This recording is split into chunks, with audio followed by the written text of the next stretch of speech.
Olá, bom dia, boa tarde, boa noite, independente do momento em que você estiver acessando essa aula. Nós estamos aqui para compartilhar de maneira mais breve o conteúdo que foi dado na nossa aula presencial.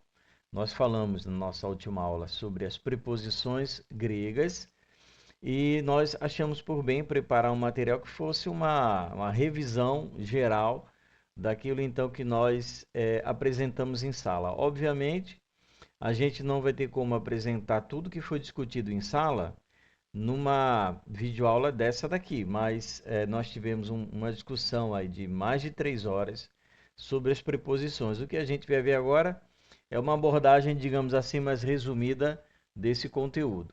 Então, eu espero que possa ser produtivo para você, que possa lhe ajudar nos seus estudos do grego do Novo Testamento, tá bom? Então, vamos seguir aqui no nosso estudo.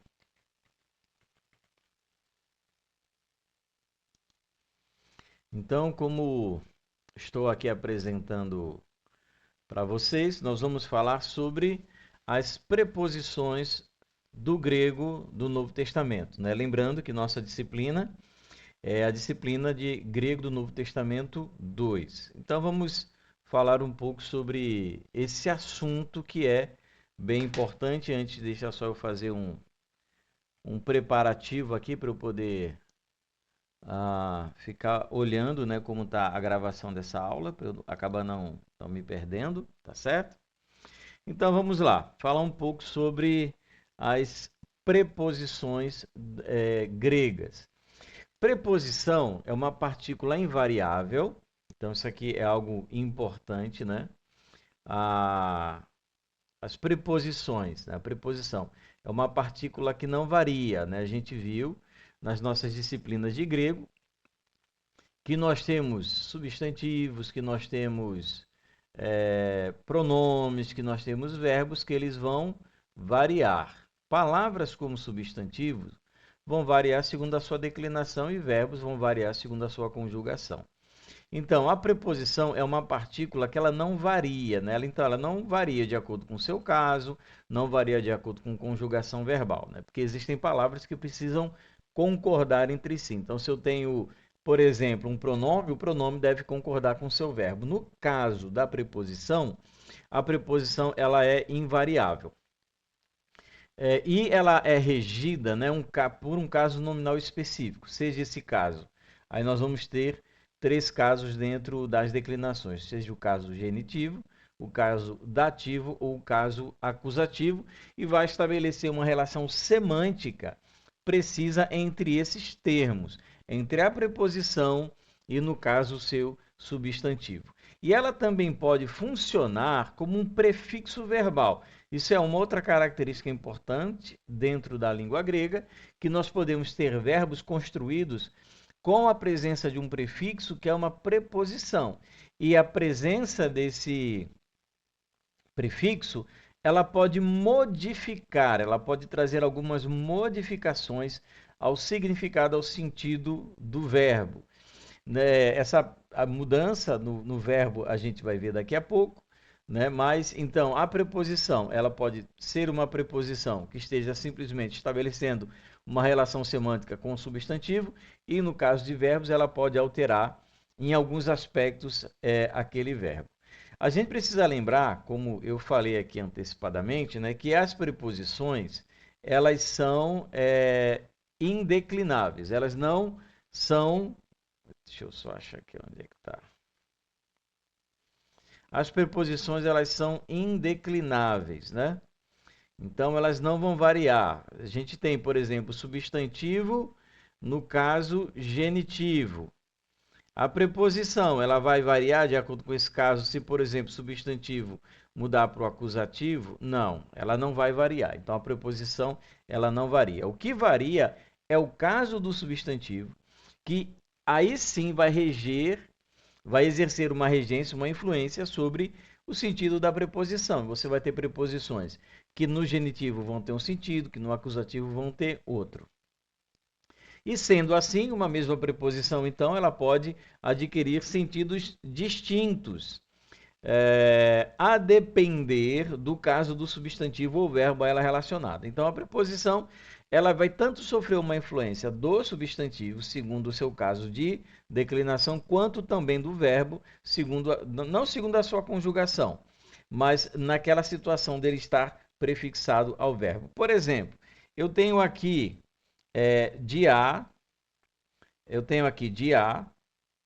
é uma preposição, certo? E essa preposição, se ela for usada com o genitivo, ela vai indicar um meio, certo? Mas se a mesma preposição de a, ela for usada com o substantivo no acusativo, aí o sentido já vai ser de causa. Então isso aqui é só para vocês terem uma ideia, a gente vai aprofundar um pouco mais esse assunto. Veja só esses exemplos, né? Alguns exemplos aqui do texto grego. Nós temos, por exemplo, como eu estava falando, dia. Dia é uma preposição. Aquela uma preposição bem comum. Então, a gente tem o dia sendo usado como genitivo, ele vai dizer o que para a gente? Qual o sentido da preposição dia? Vai estar indicando um meio ou um instrumento pelo qual ou através do qual alguma coisa é realizada.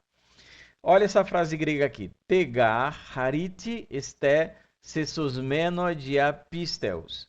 Pela graça sois salvos mediante a fé. Então, dia aqui como pistel, o pisteus, né, que é o substantivo, ele está no caso genitivo, o significado da preposição dia vai ser meio ou instrumento. Então, a graça é um meio pela qual se alcança a salvação. Outro exemplo, Irene, erromen proston theon, diatu, curio, remon Jesu Christu. O que nós temos aqui? Temos paz com Deus, aí novamente o dia, certo? Está aqui ó, o dia, por meio de tu curio, remon Jesu Christu. Né? Tu curio, aqui é novamente o caso genitivo. Então, nesse caso também, como é genitivo, de a, ele vai trazer para a gente essa ideia de meio ou instrumento. E um último exemplo, panta de autu egeneto. Todas as coisas, tá aqui ó, todas as coisas, de autu, né, por intermédio ou através dele, né, ou por meio dele, né, por meio de, tá aqui ó, por meio ou através de quem? Através dele vieram a existir. Então, nós temos aqui o de a usado novamente com uma preposição, com um substantivo, no caso aqui com um pronome no genitivo, que vai indicar para a gente que a preposição ela vai ser usada para significar um meio, um instrumento. Agora, veja esse outro exemplo, em que de a não é mais usada no genitivo. Agora, de a é usada no caso acusativo, tá certo? O caso acusativo, né? A gente tem aqui o acusativo, que é aquele caso que a gente no grego fala que é o caso do objeto direto, né? Então, quando eu tenho uma preposição que é usada com um substantivo, um pronome, no caso acusativo, vai significar não meio, mas a causa ou a razão.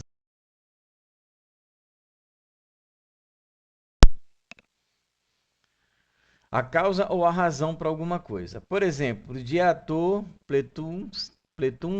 pletuntenai tem anomian psugesetai re agape.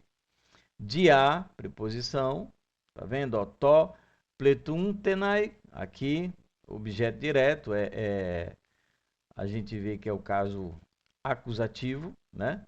Então, a gente vai traduzir como por causa ou a razão, a causa de alguma coisa. Então, por causa do momento da iniquidade, o amor se esfriará. Ros paredote diatá paraptômata remon, o qual foi entregue por causa. Tá vendo o dia como é traduzido? Por causa do que? Da paraptômata, das nossas transgressões. No caso aqui, transgressões, paraptômata, das nossas remon. Então, aqui novamente, dia com acusativo significando causa. Hos diatem prokelmenen, autor haran, rupemenen, stauron. O qual, aqui é o qual, por causa de a, por causa o quê? Tem prokelmenen, por causa da alegria. Então, nós temos aqui o de a, que novamente com o acusativo é utilizado como representando, significando causa ou razão. Tem uma situação que é muito comum no texto grego, que são preposições que elas vêm fazendo o que a gente chama de elisão, né?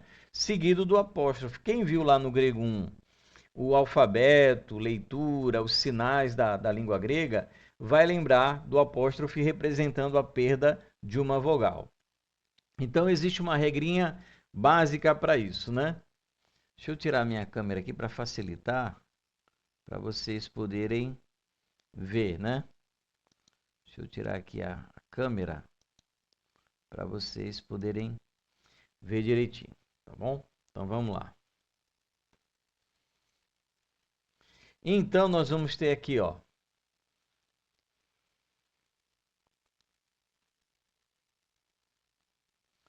Nós temos as preposições que são terminadas em vogal, exceto peri e pró. Essa regra não se aplica a peri e pró. Quando você tem uma preposição que termina em vogal e a palavra seguinte é uma palavra que inicia com uma palavra que inicia também com vogal, vai acontecer o quê? Vai acontecer o que a gente chama de elisão. Elisão é quando uma palavra perde a vogal final. Por exemplo, a gente tem um exemplo em português, né, que a gente fala assim, d'água, caixa d'água. Aqui, esse A que desapareceu, do da água, é um elisão. Então, a gente não pronuncia esse A e ele não aparece e é substituído pelo apóstrofo. Aqui é a mesma ideia. Então, quando você tem uma preposição que é terminada com vogal e a palavra seguinte ela inicia com uma vogal, essa vogal final da preposição ela vai se perder, tá certo? No lugar dela vai ser colocado um apóstrofo. Tá aqui o apóstrofo. Então, a vogal ela se perde, né? Ela se perde e no local fica o apóstrofo. Então, nós temos, por exemplo, com dia, de ao tu, por meio dele, catá, cat oikon, alguns vão pronunciar catoicon, né? Não tem problema, né? De casa ou em casa, parar, vai parar o tom, para o tu, né? O para o tu. Apuranu, epauton, rupautu, metalton. Então, você vai pronunciar a palavra como um todo, tá certo? Lembrando que a gente tem dito nas nossas aulas que a pronúncia em si não é o que a gente objetiva em se tratando do estudo grego, até porque o grego koiné é uma língua morta, então não adianta você querer se preocupar em fazer a pronúncia estritamente correta, já que você não vai usar isso para comunicação. A gente precisa entender o que está acontecendo lá dentro do texto grego. Agora, veja só esses exemplos que vão aparecer para a gente de uma situação diferente. Então, a regra fundamental qual é? Preposições terminadas em vogal, cuja palavra seguinte inicia com vogal, aquela vogal se perde, né? A vogal da preposição se perde e a gente coloca o apóstrofo. Mas e se a palavra seguinte ela iniciar com vogal e com aspiração áspera? Aí vai valer essa outra regra aqui, ó. Diante de palavras iniciadas com vogal, né? E aspiração forte ou aspiração áspera, né? Que é a mesma, né? Isso vai variar, né? Alguns, inclusive, vão usar a palavra ao invés de aspiração, espírito. Então, a gente tem, assim, uma diferenciação, uma diferença de gramática, às vezes de uma para outra, que vão usar palavras diferentes para se referir ao mesmo fenômeno. Então, nesses casos, não só vai ter a perda da vogal final da preposição, mas também a consoante, que dessa maneira vai ficar sozinha, né? Ela vai sofrer uma alteração. Se a consoante que sobrar for pi, ela vira fi. Se a que sobrar for tal, ela vira teta. Olha o exemplo aqui, ó. Apó. Apó, ela termina com vogal.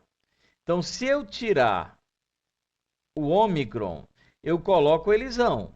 Mas o pi, ele vai sofrer uma alteração. Isso que se a palavra seguinte começar com vogal com aspiração áspera, ou espírito áspero, ou aspiração forte, enfim, tem vários nomes para se referir a isso. Olha o exemplo aqui, apó mais ramation. Como é que ficaria? Aframartion, de pecados. Catá mais remeram.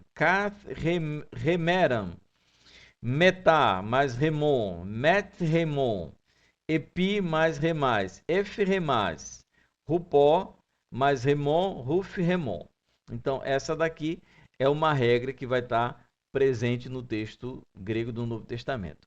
Agora, existe uma situação que tem a ver também com isso, mas é diferente. Por quê? Porque não vai se criar uma elisão, não vai ser um apóstrofo que a gente vai criar aqui, tá certo? O que, que vai acontecer?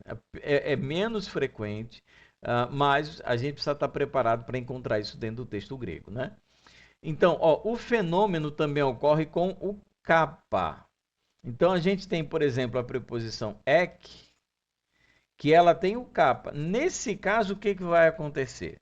Segundo aquela regra lá, nada, porque ela não termina em vogal, então ela não sofreria nenhuma alteração. Só que existe uma regrazinha que vai dizer o seguinte: se você tem o ek mais uma palavra, depois dela uma palavra com vogal e aspiração áspera, esse K vai virar um XI. Então vai ficar ex remon, entendeu? Sem apóstrofe, só vai ter essa alteração aí na escrita e na pronúncia da palavra. Tá certo, gente? Então, nós, depois de termos aqui falado sobre esse texto, a gente vai entrar em outro assunto, igualmente importante também.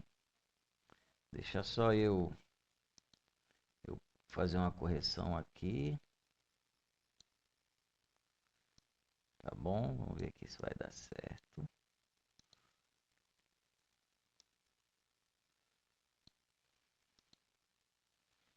É porque meu computador está com um certo problema que eu não consegui corrigir aqui.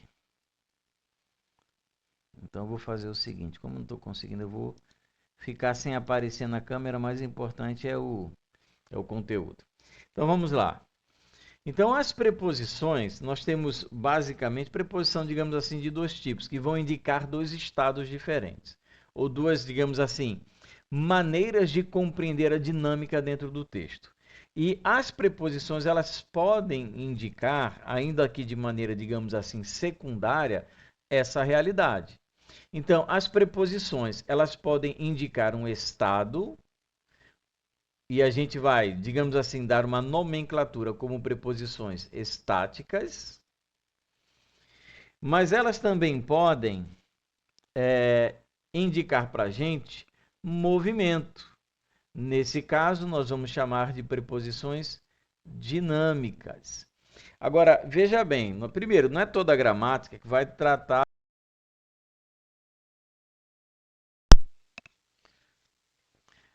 não é toda a gramática que vai tratar esse assunto dessa maneira, tá bom? Então, nós temos algumas gramáticas, inclusive em português, que vão chamar atenção para esse fato, e outras, enfim, não vão abordar isso, deixando para que o estudante ele se aprofunde em outro momento.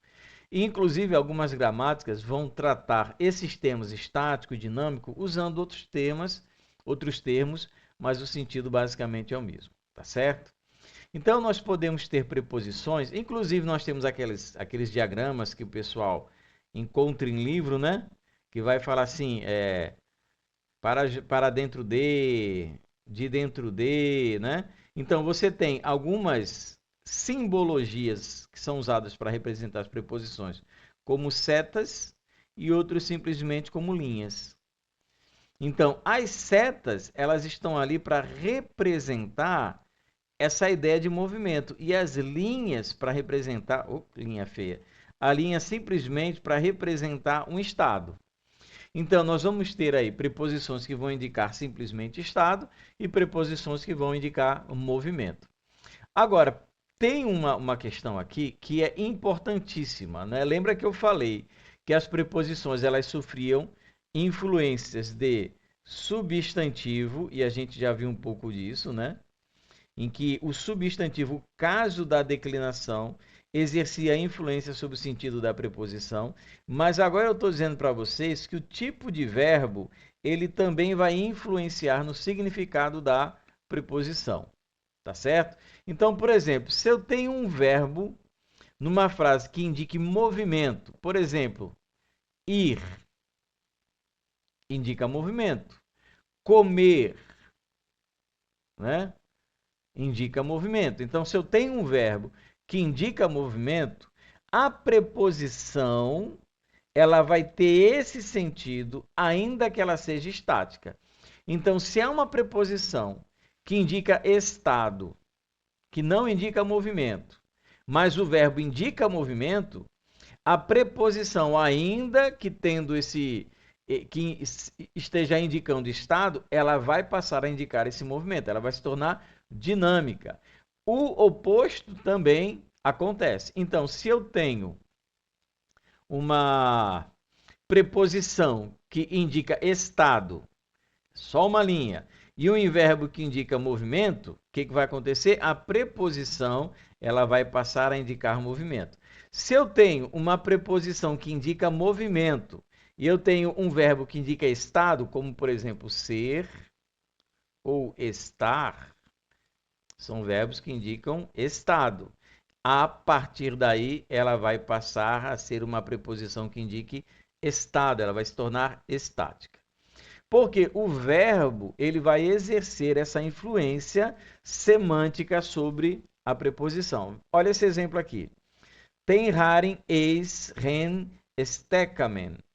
Então, ó, eis, essa preposição, eu até coloquei aqui ó, no exemplo aqui para vocês, ó, eis, essa preposição, tá vendo a setinha? Essa preposição, ela indica movimento, ela é uma preposição dinâmica, significa para dentro de. Mas olha o verbo que está sendo utilizado com ela, é um verbo que indica estado, né? É o verbo ser, o verbo estar, tá vendo aqui, ó? Então, a preposição, ela perde o sentido de movimento e passa a ter o sentido também de estado. Então, a graça na qual estamos firmes. Vamos seguir. Agora, olha esse outro exemplo também, olha aqui com uma preposição dinâmica, tá certo? Hologos en proston theon. O verbo estava com Deus. Pros significa literalmente, digamos assim, para junto de, né? Então, nós temos aqui a palavra pros, é uma preposição que traz essa dinâmica, esse movimento, mas em, que é o verbo, é um verbo de estado, ser ou estar. O verbo estava com Deus. Então, a preposição, ela passa a ter a dinâmica do verbo. Então, se o verbo é um verbo de estado, a preposição também passa a ter esse sentido de estado. Agora, olha que interessante essa questão, né? E é o que a gente comentou na nossa aula. O autor bíblico ele vai escolher as palavras para transmitir com exatidão aquilo que ele está querendo dizer. Tá certo? Isso é essencial para que você possa compreender como o texto do Novo Testamento é concluído. Ele poderia falar de outras maneiras, mas para evitar uma dubiedade, uma compreensão equivocada, ele vai usar determinadas palavras em detrimento de outras palavras. Então, por exemplo, nós temos uma preposição que é de lugar. A gente não está falando o verbo estava com ou em Deus, né? Então, ele poderia usar a preposição em. Por que ele não usou em? Olha só, ele poderia ter dito em toteu. Aqui ele poderia traduzir tranquilamente com Deus. E o verbo estava com Deus, em toteu. Só que em toteu, ele indica mera localização ou posição. Quer dizer, aonde o verbo estava ou com quem o verbo estava. Isso é um pouco genérico, então isso não transmite com exatidão a ideia que o autor bíblico queria passar. Então ele vai fazer uso, né, do prós. Porque o prós, quando ele é usado com o acusativo, ele pode indicar o quê? Relação pessoal, distinção pessoal ou orientação intencional. Então, a intenção do autor é o quê? É tanto distinguir o Logos de Deus, de dizer que são pessoas distintas, quer dizer, o Logos e o Pai não são a mesma pessoa, ao mesmo tempo em que ele apresenta de maneira muito vívida o relacionamento que existe entre Logos e Deus. Então, dentre todas as possibilidades de transmitir isso com exatidão, obviamente ele vai escolher o proston theon. Outra associação que poderia ser feita aqui, ó, metato teu, com Deus, significaria só o quê? Uma companhia. Ou sunto teu, com Deus, no sentido de associação. Então, a gente tem um vocabulário que está sendo utilizado para o autor, e ele vai usar esse vocabulário, ele vai construir o seu vocabulário para que ele possa transmitir a mensagem da melhor maneira possível. E as preposições, isso é outra característica bem marcante do texto grego do Novo Testamento, ela também pode ser prefixada aos verbos, certo?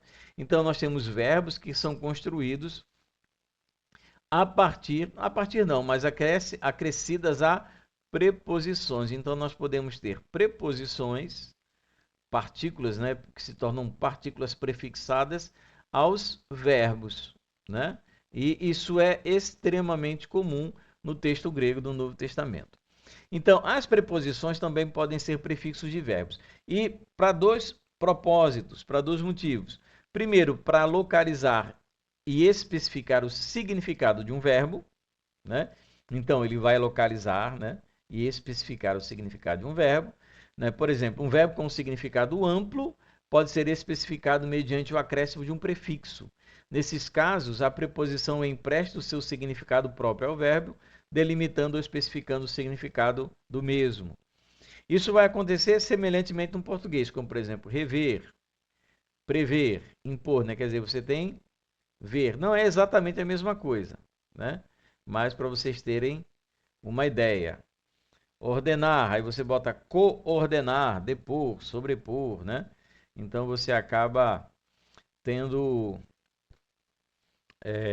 essa relação, né? Você tem um verbo acrescido de um prefixo, né? E por aí vai. No grego vai acontecer algo semelhante. Você vai ter o verbo, por exemplo, blepo, o verbo ver. Quando você coloca a preposição aná antes dele, que significa para cima, vai ficar assim, ó. Aná blepo. Blepo é ver. Aná é para cima. Ver para cima, ou seja, olhar para cima. Blepo mais pro. Pro é antes. Blepo é ver. Problepo, ver antes ou prever. Baino. Baino é ir. Você tem aná que é para cima. Anabaino é o quê? Ir para cima, que é subir. Baino ir, mas catá para baixo. Catabaino é ir para baixo, que significa descer. Então veja aí que interessante. E essa construção é extremamente comum dentro do Novo Testamento grego. Veja alguns exemplos interessantes aqui, ó. Exemplos do Novo Testamento. Rossagar, pregrafe, estem remeteram.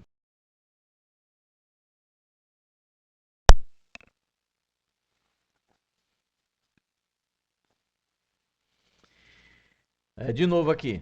Rossagar, proegrafe, estem remeteram didascaliam egrafe. Pois tudo que foi escrito anteriormente, olha a utilização aqui da preposição mais o verbo, né? Você tem o pró e o egrafe vem do verbo grafo. Verbo grafo, que é o verbo escrever. Então, escrito anteriormente. Foi escrito para o nosso ensino. Aí nós temos aqui, segundo exemplo, topneuma tuteu, catabainon, rosei, peristeran. O Espírito de Deus, aí nós temos aqui, ó, o verbo com a preposição, o verbo ir para baixo. Quem vai para baixo está descendo, o Espírito de Deus descendo como pomba. Tus angelos tuteu anabainontas kai katabainontas. Os anjos de Deus, está aqui, ó, tus angelos tuteu anabainontas, tá vendo, ó, o verbo e a preposição. Baino, ir para cima. Quem vai para cima está subindo. E quem katabainontas, quem vai para baixo está descendo. E por fim, epi arostos reiras epitessusim, imporão as mãos sobre os enfermos. Está vendo aqui, ó? Novamente a ação do epi, que significa sobre, né? Aí tem o verbo impor. Então, um dos objetivos de você colocar a preposição como prefixo ao verbo é justamente você dizer exatamente o significado e sentido daquele verbo. Mas ele também serve para intensificar ou completar o significado de um verbo, tá certo? Ele serve para intensificar ou completar o significado de um verbo. Então a gente viu os exemplos anteriores de que os prefixos eles vão alterar apenas mostrando, digamos assim, de maneira mais completa o significado daquela ação. Nesse caso aqui, o significado do verbo, ele não apenas vai ser submetido a uma compreensão um pouco mais clara da direção daquele verbo para onde vai, mas ele vai ter uma intensificação. Então, agora, dentro dessa realidade, nem sempre uma preposição vai conservar o seu significado original quando ela se combina com o verbo. Muitas vezes a preposição só é aproveitada para reforçar, intensificar ou completar o significado de um verbo. Em casos assim, a preposição pode, primeiro, isso é muito importante, gente, perder o seu sentido concreto, né, o seu sentido espacial direcional. Ela pode funcionar como intensificador. Ela pode completar ou reforçar a ideia do verbo e pode tornar-se praticamente idiomática. Então, quando você vai ver alguns verbos adicionados ou prefixados com uma preposição, nós vamos ver que o sentido do verbo se torna praticamente outro verbo. Olha só alguns exemplos. Olha esse exemplo aqui de Colossenses 1:9. Tem epignosin tu telematus autu. Epignosin, esse verbo aqui, ó, vem do verbo gnosco, que é o verbo conhecer, e epi, sobre, a preposição. Isso aqui é a preposição, isso daqui é o verbo.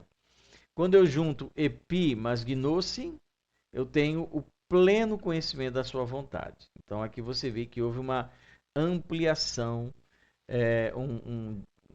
uma intensificação do sentido do verbo conhecer. Agora, ó, esse exemplo aqui, ó, paracalô rumais.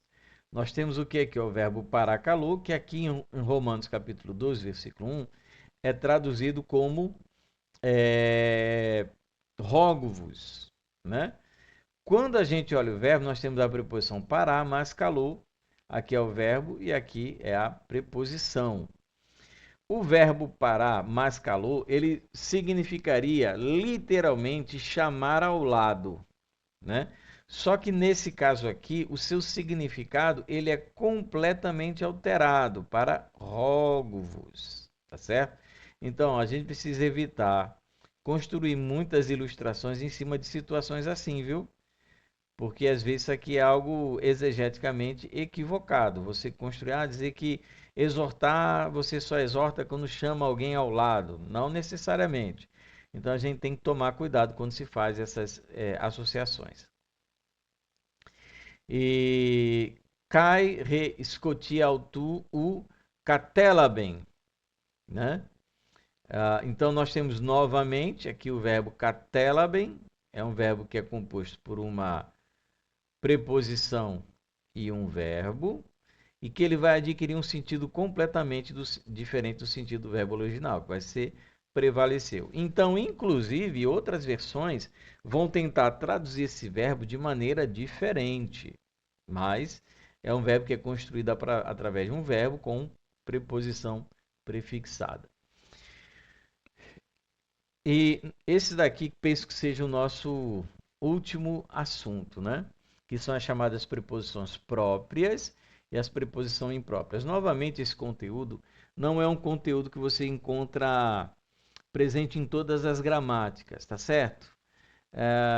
Elas vão tentar trabalhar esse conteúdo de maneira diferente, tá bom?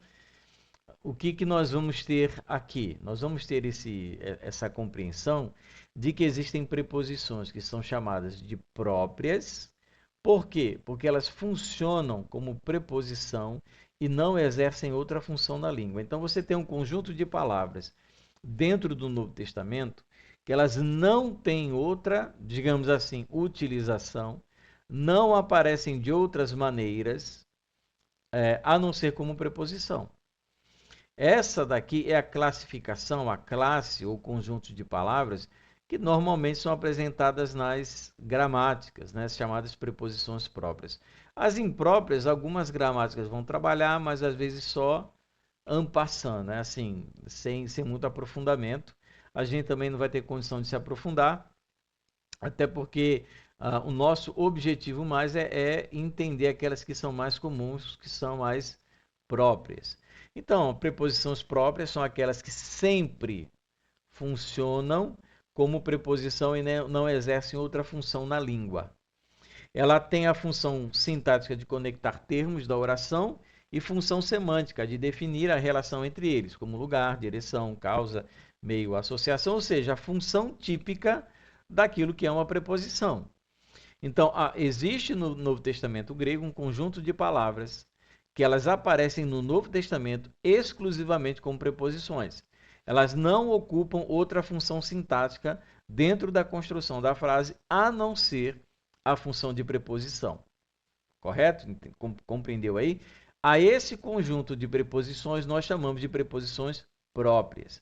Nesses casos, as preposições elas são regidas, como nós já falamos isso, pelo caso do substantivo.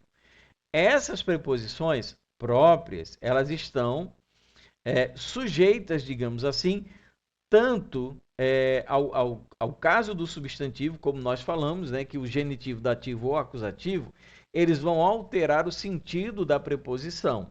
Então, a preposição, ela não vai reger, digamos assim, o sentido do substantivo. O substantivo é que vai exercer uma força, uma influência sobre o sentido da preposição, sendo esses três casos, genitivo, dativo ou acusativo.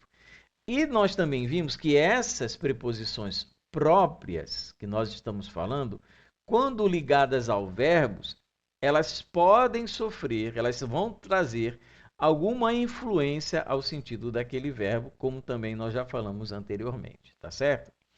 Nós temos esse quadro aqui, esse quadro vem lá da gramática grega do Daniel Wallace, tá certo? E ele vai apresentar aquelas que eu falei, né? As preposições estáticas e dinâmicas. Então, as dinâmicas a gente vê que tem a setinha, e as estáticas aqui, ó, a gente vê que ela não tem essa setinha para indicar movimento. E a maneira dele apresentar é a preposição mais o caso. Então, você tem a na, que é usada com o acusativo. Ruper com acusativo, epigenitivo e dativo. Então, ele vai apresentar dessa maneira, tá bom? E nós temos também o gráfico que vai ser utilizado pelo Bergman e pelo Rega naquele Noções do Grego Bíblico, que ele vai mostrar apenas as preposições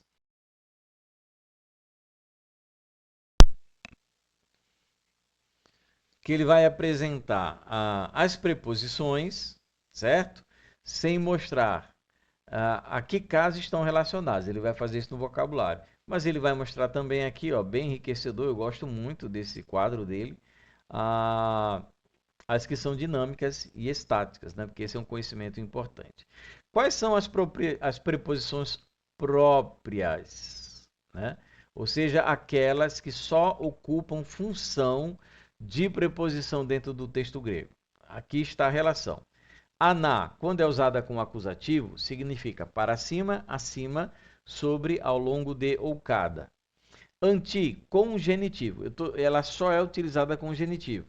Vai aparecer, vai significar em lugar de, em troca de, por, oposto a. Apó, ela aparece só com genitivo. De, desde, a partir de, indicando origem ou afastamento. De a vai aparecer com dois casos, genitivo e acusativo. Quando é com genitivo, ela significa por meio de e através de. Quando ela é usado de a, é usado com acusativo, é por causa de. O ex aparece também com apenas o acusativo e vai ser para, em, para dentro de ou até. O ec, o ex, com o genitivo, significa de dentro de, procedente de, a partir de. O em é usado com dativo. Na verdade, o Estélio Rega vai dizer locativo, né? Mas dentro daquela sistema de 5 casos, a gente vai chamar genericamente de dativo. Então, com o em mais o dativo, vai significar em, dentro de, no meio de, com ou por. O epi é uma preposição que vai aparecer com substantivos ou pronomes, né, nos três casos, que é o genitivo, dativo e acusativo. Com genitivo, epi significa sobre, em cima de.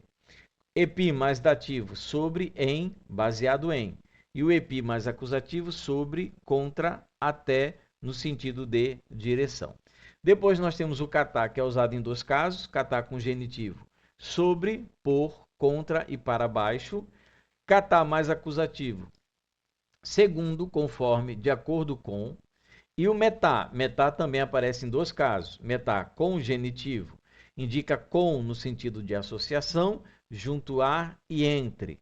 Metá mais acusativo, significa depois de, no sentido de tempo, e após, também no sentido de tempo. Pará aparece nos três casos, então pará mais genitivo, de, da parte de. Pará mais dativo, junto a, ao lado de e perto de. Pará mais acusativo, para junto de, além de e em comparação com. Peri vai aparecer com dois casos, o peri mais genitivo, acerca de ou sobre, não sobre no sentido de em cima, mas sobre no sentido de assunto, sobre o que você fala. E o peri mais o acusativo, em torno de, ao redor de e em volta de. De onde vem a palavra perímetro, né? E o pró aparece apenas com genitivo. E ele significa antes de ou diante de. Nós temos o prós, que vai aparecer nos três casos. Ele vai significar com genitivo para, com dativo perto de, junto a, e acusativo para, em direção a, e com, no sentido de relação. Proston T1, lembra? Sum aparece apenas com dativo, que indica com no sentido de associação. Ruper, ele vai aparecer com dois casos. Genitivo, significando em favor de, por no sentido de no lugar de e em lugar de. Ruper, aparecendo com acusativo, sobre, acima de, além de. E nós temos o rupó, que vai aparecer em três casos. O rupó mais genitivo por meio de. Rupó mais dativo, sob, no sentido de posição. Rupó mais acusativo, sob, debaixo de, para baixo de, no sentido de movimento. Então, essas são, lembrando aí a vocês, preposições próprias, tá bom, gente? Essas são as preposições mais comuns. Então, a maioria das preposições do Novo Testamento são preposições próprias. Isso é uma lista que existe uma maneira que pode facilitar a sua compreensão. É você fazendo o quê? É você exercitando, né? Você na gramática do Lourenço Estélio Rega tem esse quadro aí que eu estou mostrando para vocês sem o nome das preposições. Então você vai preenchendo, você tira umas cópias, preenche umas 5, 6 vezes e você vai ver que vai se tornar cada vez mais fácil de você lembrar o sentido básico de cada uma dessas preposições. Certinho? Vamos falar agora das preposições impróprias, né? Nós falamos das próprias, falamos sobre elas e agora nós vamos falar sobre as impróprias. Preposições impróprias são palavras que não são originalmente preposições e pertencem a outras classes, como advérbios, substantivos entre outras, mas que passam a funcionar como preposições quando ligam um termo a outro.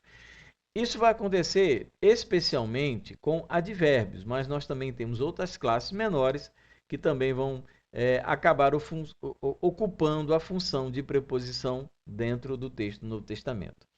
No Novo Testamento, nós vamos encontrar 42 dessas preposições, algumas mais comuns que as outras, sendo que 40 elas vão aparecer no caso genitivo, tá certo? E pode ser necessário recorrer a um léxico para identificar as preposições impróprias menos comuns, né? Querendo ou não, 42 é um número considerável, algumas são pouquíssimo utilizadas. Então, eu quero mostrar para vocês só aquelas que realmente são bem mais comuns. Então, quais são as preposições impróprias mais comuns, né? Quer dizer, daquele número de 42, quais são as mais comuns? Nós temos aqui emprosten, é um advérbio que significa na frente ou adiante. Emprosten ton antropon, diante dos homens. Mateus 5,16. Então, aqui, apesar de ser um advérbio, está ocupando a função de preposição. O piso é um advérbio, que significa atrás ou para trás. Deu teu piso mu, vinde após mim. Aqui no caso, tá vendo? Se torna uma preposição. Roriz é um advérbio, a parte separadamente, né? Advérbio de modo, né? Falou-lhe separadamente, chamou-o à parte, né? Só que, no caso, ele vai ser usado aqui em João 15,5 como uma preposição. Horizemu u dunastepoien uden. Sem mim, nada podeis fazer. Né? Sem mim, nada podeis fazer. Enopion, substantivo, que significa face, ou diante da face. Nós temos aí dikaioi enopion tuteu, justos diante de Deus. Lucas 1,6. Então, é outra preposição imprópria também utilizada. Aí, olha só que interessante, eu trouxe para vocês verem o uso do em, que é uma preposição própria, e do enopion, que é uma preposição imprópria, né? Então, a gente vai perceber um pouquinho que a diferença, ela não é segundo o capricho do autor, né? Ela tem uma lógica. Ele, como eu falei, ele está escolhendo as palavras para transmitir aquilo que ele quer da maneira mais exata possível. Olha o uso do em. Lembrando, em é uma preposição própria. Ele só ocupa a função de preposição. Elogueças remais em Cristo. Nos abençoou em Cristo. Aqui, certo, né? Em Cristo. Está aqui a preposição ocupando a função de preposição. Preposição grega ocupando a função de preposição. Aqui, ela está dizendo aonde nós estamos. Ou no caso aqui, não indica movimento, né? É onde nós estamos. Nós estamos em Cristo, certo? Tois em Cristo Jesus, aos que estão em Cristo. Novamente, a mesma preposição em um sentido muito parecido. Um de Efésios 1,3, outro de Romanos capítulo 8, ambos escritos por Paulo, o que ajuda a gente a entender por quê? Escritos pelo mesmo autor. E nós temos aqui o uso do enopion.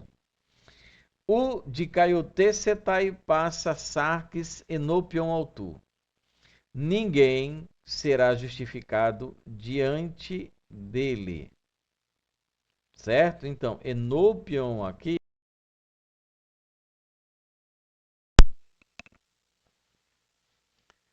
Então, enopion aqui ele significa diante de, apesar de ser como a gente falou, substantivo, né? Enopion é um substantivo, mas é que ele está funcionando como uma preposição. Ninguém será justificado diante dele. Outro exemplo, dikaioi enopion tu teu, justos diante de Deus. Inclusive aqui são autores diferentes. Aqui é Paulo, né? E aqui é Lucas. Hagios kai amomos catenopion altus, santos e irrepreensíveis diante dele. Aqui Paulo novamente, ó, falando lá em Efésios. Então, o que chama a atenção? Qual deve ser o nosso pensamento? Por que e qual o propósito da gente usar em ou usar enopion? Quer dizer, que justifica o uso de um ou o uso de outro? Então, o interessante do grego, da exegese, do pensamento da busca pela resposta, é justamente você verificar essas nuances do autor ao fazer a escolha por determinados termos. Então, olha só. Em Cristo é utilizado para apresentar a união do cristão com Cristo, indicando sua segurança eterna. Então, em Cristo é uma expressão que é utilizada apenas para os crentes. Então, quem está em Cristo? Só os crentes. Agora, enopion tuteu é utilizado para fazer referência à presença de todos diante de Deus. Então, essa expressão enopion, ela vai incluir não apenas os crentes, né, diante de Deus, mas vai incluir também, diante de Deus, os incrédulos. Então, aqui, de fato, todos podem estar enopion diante de Deus.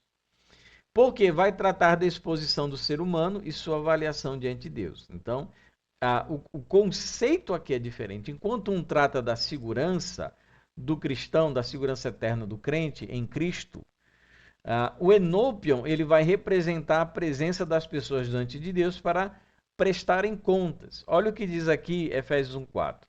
Hagios kai amomos catenopion autu, santos irrepreensíveis diante dele. Então, sempre que está se falando de uma avaliação, sempre que se está falando de uma presença diante de Deus para prestação de contas, a gente vai ter o uso do enopion, e sempre que falar segurança do cristão, a gente vai ter o em Cristo. Né? Então, somente os crentes estão em Cristo, mas todos se apresentarão enopion ou diante de Deus. Mas a segurança vai ser utilizada a preposição em, e quando falamos sobre a necessidade de todos nos apresentarmos diante do Senhor, aí o autor ele opta por outra palavra para representar essa situação. Eu tenho aqui uma indicação de leitura complementar para vocês, mas tem esses livros que são livros interessantes, eles são livros em inglês, mas eu recomendaria a gramática do Daniel Wallace que tem em português. Eu não sei se ela é editada, mas é uma excelente gramática. Né? Eu tenho algumas reservas, principalmente talvez um pouco mais na didática, no tipo de linguagem. Algumas explicações podiam ser mais objetivas, mas é uma ótima gramática. Eu recomendo nela o capítulo que fala sobre as preposições. Então, gente, deixa eu achar meu mouse aqui, onde é que anda? Então, nós encerramos por aqui o conteúdo que nós tínhamos para compartilhar com vocês. Qualquer dúvida, vocês podem entrar em contato, vocês podem fazer perguntas, tá bom? E eu espero que tenha ajudado vocês a compreenderem um pouco mais sobre as preposições gregas do Novo Testamento. Valeu, gente, um abração, até mais.